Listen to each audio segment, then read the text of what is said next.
Magandang hapon sa inyong lahat, sa Lotto, ng PCSOPH, para sa 2D Lotto, at 3D Lotto Draw, ngayong araw ng Lunes, May 13, 2024, 2 p.m. At eto na po ang mga naging resulta, ngayong araw, sa 2 p.m. draw.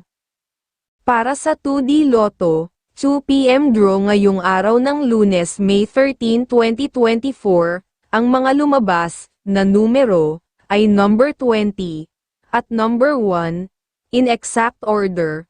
Para sa 3D Lotto, 2 p.m. draw ngayong araw ng Lunes, May 13, 2024, ang mga lumabas na numero ay number 3, number 5 at number 4 in exact order. Maraming salamat po sa panonood at mamaya pong muli sa 5 p.m. draw ng 2D Lotto at 3D Lotto.